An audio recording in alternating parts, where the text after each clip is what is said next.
শোনো শোনো শোনো সবে শোনো দিয়া মন, আজ আমি বানিয়েছি মার্বেল পরোটা করিয়া যতন।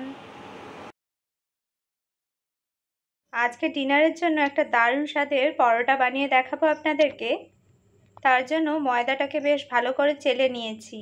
এবারে এর মধ্যে হাফ টিস্পুনের থেকেও কম অল্প একটু বেকিং সোডা দিয়ে নিচ্ছি, পরিমাণ মতো নুন দিয়ে নিচ্ছি, আর খুব অল্প পরিমাণে চিনি দিয়ে নিচ্ছি। শুকনো উপকরণগুলোকে খুব ভালোভাবে মিলিয়ে নিচ্ছি। এবারে এইটাকে 3টে পোর্শনে ডিভাইড করব। একটা সাদা থাকবে, আর একটা হলুদ, আর একটা লাল ফুড কালার ইউজ করে 3টে ডো বানাবো এর মধ্যে থেকে। অল্প একটু রেড ফুড কালার দিয়ে নিয়েছি। এবারে ময়দাটাকে পরিমাণ মতো উষ্ণ গরম দুধ দিয়ে ভালো করে মেখে নেব। ময়দাটা 3টে পোর্শনে ডিভাইড করে 3টে ভাবে মেখেছি। একটা সাদা ময়দাটা মেখে নেওয়ার পরে ওপর থেকে একটা ঢাকনা দিয়ে ঢেকে রাখছি, যাতে এর মধ্যে কোনো সর না পড়ে। 10 মিনিট মতন এটাকে মেখে নেওয়ার পরে যে ঢাকা দিয়ে রেখেছিলাম, তারপরে এগুলোকে লেচি কেটে নিয়েছি। এবারে এগুলোকে রোল আউট করে নেব। শুকনো ময়দা দিয়ে নিয়ে এগুলোকে ভালো করে রুটির আকারে বেলে নিচ্ছি, একটু বড় করেই বেলে নিচ্ছি। সবগুলো লেচিকেই খুব ভালোভাবে বেলে নিয়েছি, আর এই হলুদটার মধ্যে অল্প একটু জোয়ান দিয়ে নিয়েছি। আর ময়দাটা মাখবার সময়ই জোয়ান দিয়েই ইয়েলো কালারের ফুড কালার মিশিয়ে এইটাকে মেখে নিয়েছি। একটা রেড কালারের লেচিকে বেশ ভালোভাবে বেলে নিয়েছি। এবারে এর মধ্যে একটা হোয়াইট কালারের লেচি দিয়ে নিচ্ছি।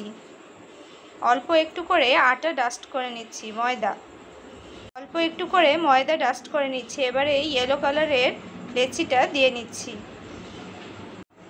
ঠিক একই প্রসেসে সমস্ত রুটিগুলোকে এক এক করে দিয়ে নিচ্ছি। একটা কালারের পর একটা কালার দিয়ে নিচ্ছি। আর অবশ্যই দেওয়ার সময় একটা শুকনো ময়দা এর মধ্যে ছড়িয়ে নিচ্ছি।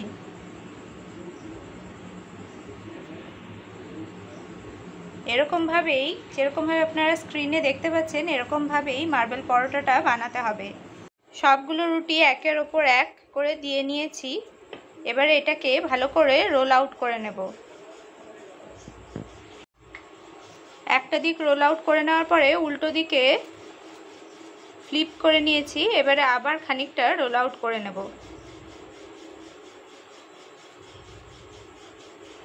এবারে একটা এজ থেকে একদম সরু সরু করে রোল করে নিতে হবে।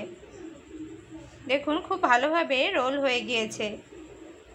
রোল করা হয়ে গেলে একটু টেনে লম্বা করে নিচ্ছি। এবারে এর মধ্যে থেকে ছোট ছোট পিসে কেটে নেব।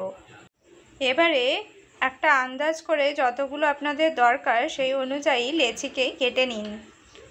এরকমভাবে একটা মাপ করে নিয়ে সমস্ত লেচিগুলোকে এরকমভাবে কেটে নিচ্ছি। আর এবারে দেখুন ম্যাজিক, কতটা কালারফুল দেখতে লাগছে। মনে হচ্ছে না এরকমভাবেই খেয়ে নিই? একদম সুন্দর মার্বেল কেকের মতন এফেক্ট এসছে।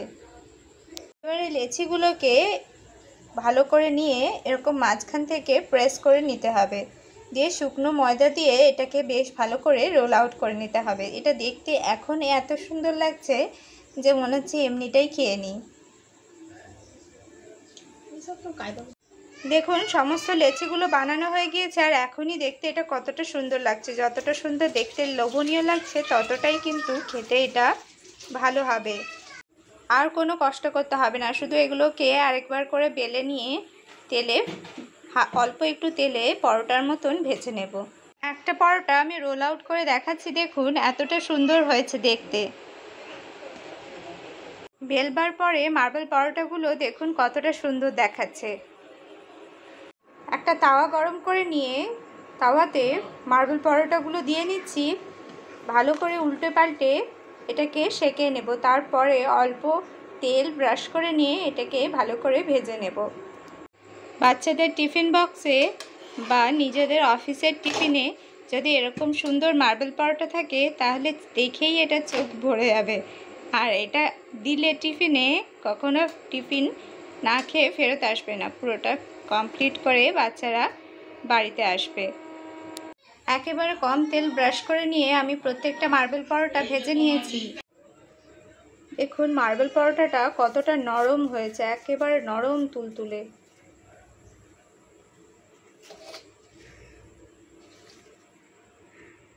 আজ এই মার্বেল পরোটাটা আমি পনির মহারানির সাথে সার্ভ করলাম। যারা যারা পনির মহারানি রেসিপিটি দেখেননি এখনও, তাদের কাছে অনুরোধ রাখলাম অবশ্যই একবার হলেও এই রেসিপিটি এই মার্বেল পরোটার সাথে ভীষণ ভালো হয়ে যাবে বলে দুটোকে একসাথেই দেখালাম। অবশ্যই একবার আমাদের প্লেলিস্টে গিয়ে চেক করে। বন্ধুরা, এরকমই আর রেসিপি দেখবার জন্য আমাদের চ্যানেলটি অবশ্যই সাবস্ক্রাইব করে রাখবেন। পাশে থাকা বেল বাটনটিতে প্রেস করে দেখবার জন্য অনেক ধন্যবাদ।